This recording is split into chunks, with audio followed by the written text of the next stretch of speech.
Good morning students. बच्चों, हम आपको इकोनॉमिक्स का चैप्टर 2 पीपल एज रिसोर्स पढ़ा रहे थे। तो उसमें हमने आपको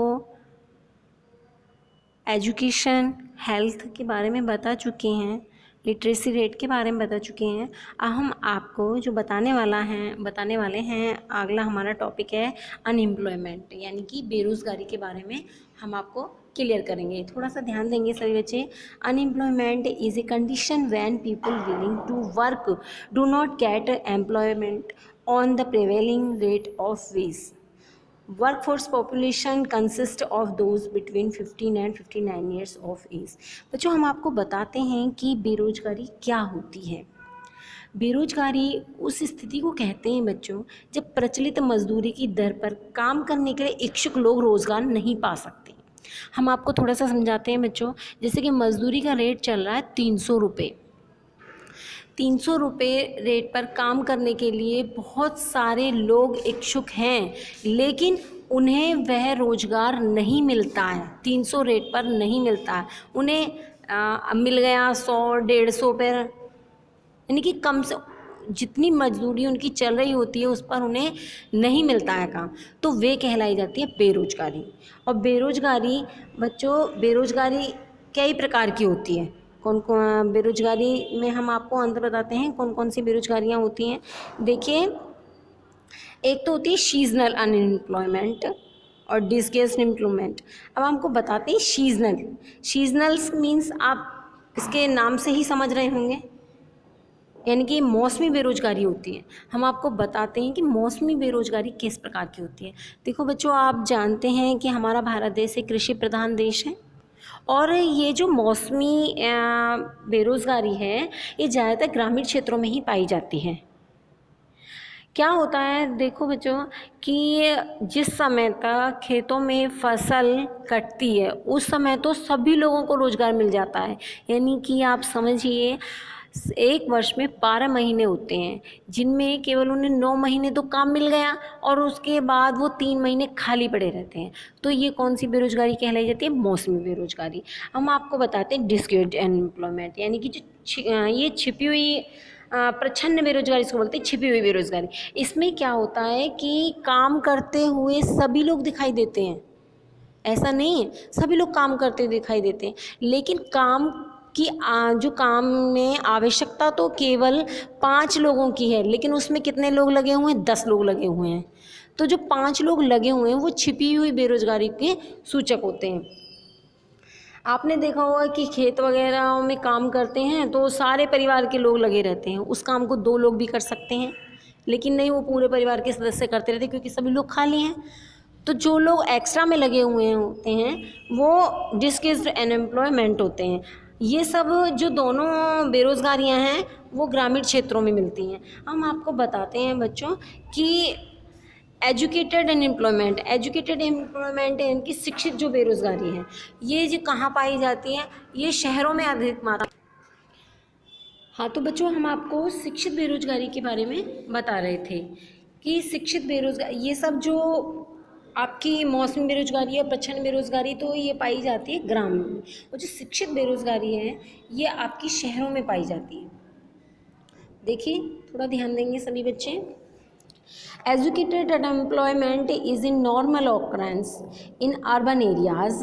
Metric pass, graduate and postgraduate usually roam unemployment. देखो बच्चों, एक बात हम आपको थोड़ा सा बताते हैं, इस बात को ध्यान में देंगे कि जो शिक्षित बेरोजगारी होती है ये क्या है? मैट्रिक, स्नातक, स्नातकोत्तर जो डिग्रीधारी युवक हैं, इन्होंने अनेकों तो कोर्स कर लिए हैं और आवश्यक तकनीकी कौशल भी ले लिए इन्होंने, लेकिन क्या है, शहरों में इनको इनकी कला कुशलता के आधार पर रोजगार नहीं मिलता।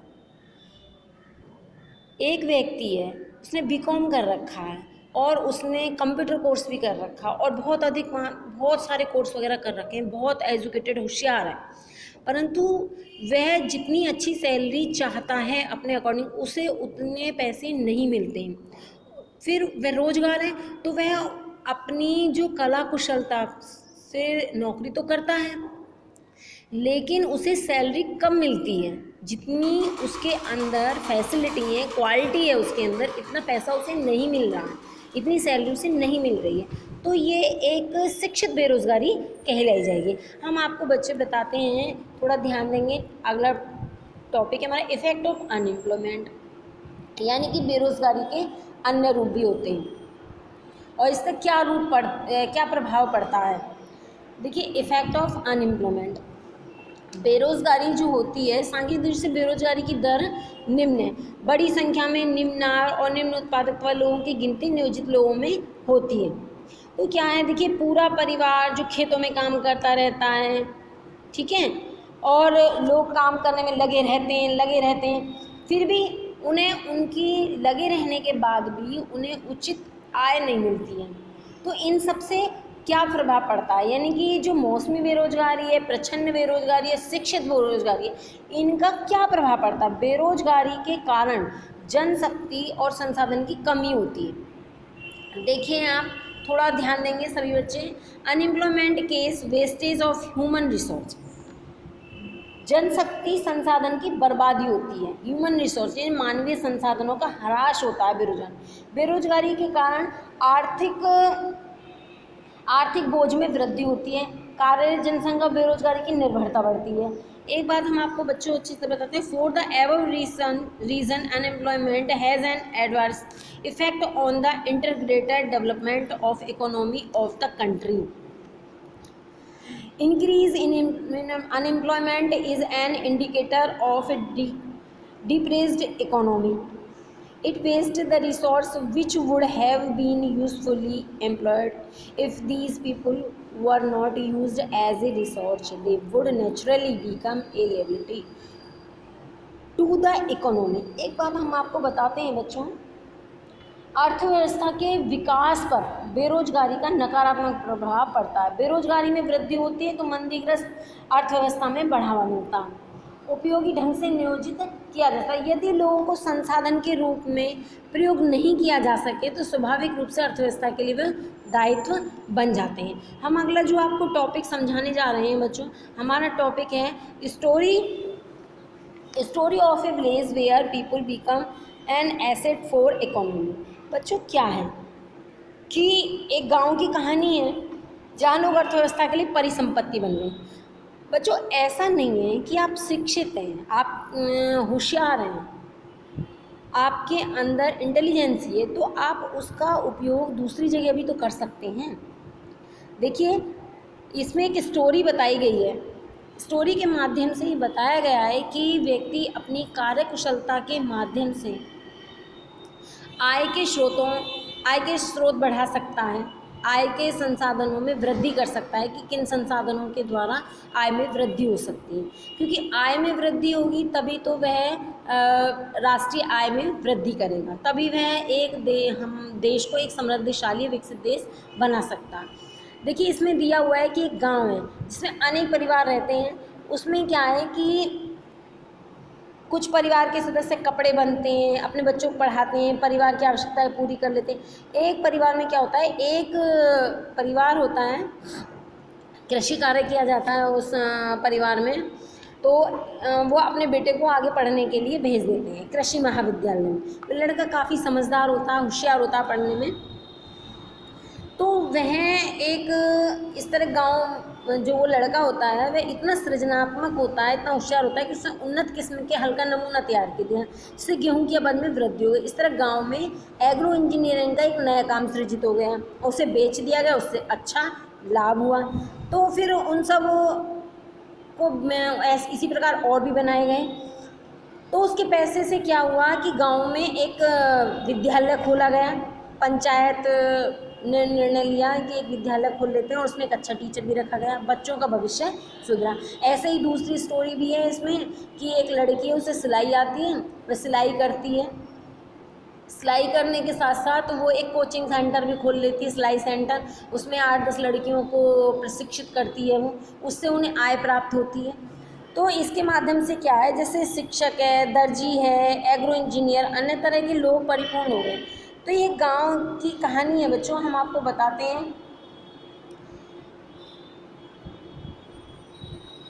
Simple village where the rising level of human capital in blend it to involve into a place rich with complex and modern economic activities। एक बात आपको बताते हैं बच्चों, मानव पूंजी के उठते स्तर ने जटिल और आधुनिक आर्थिक क्रियाकलापों के स्वरूप को विकसित बनाया है। यानी कि जो शिक्षक हैं, दर्जी हैं, इन सब के माध्यम से हमारा जो सृजनात्मक कार्य हुए।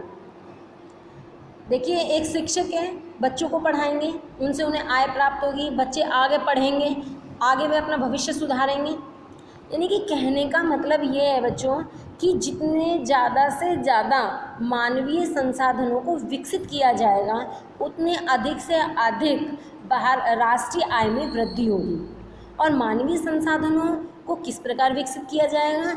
एजुकेशन और हेल्थ के माध्यम से, और बेरोजगारी भी ख़त्म की जा सकती है। तो बच्चों, आपको ये चैप्टर बहुत अच्छे से समझ आ गया होगा। आप सभी बच्चों को ये चैप्टर बैठ करके अच्छे से समझना है, और फिर हम आपको कुछ पॉइंट नोट करने के लिए देंगे, उन पॉइंटों को याद करना है। बच्चों, आपको समरी ऑफ द चैप्टर, इस चैप्टर की समरी लर्न करनी है, और इस चैप्टर के अंत में जो आपके क्वेश्चन आंसर दिए गए हैं एक्सरसाइज में, उन्हें आपको कंप्लीट करना है। अच्छे से याद करने के बाद आपको आपका जो टेस्ट होगा उसमें से ये नहीं है कि आपको जो ऑब्जेक्टिव टाइप क्वेश्चन दिए जाते हैं केवल उन्हीं में से आपका टेस्ट पेपर बनेगा। आपके टेस्ट पेपर के लिए ये वाले क्वेश्चन भी रखे जाएंगे। तो आपको ये सारे क्वेश्चन आंसर अच्छे से याद करने हैं, और आपको जो ऑब्जेक्टिव टाइप क्वेश्चन दिए जाते हैं उन्हें ध्यान से अपनी नोटबुक में करना है। बैठ करके वीडियो समझेंगे।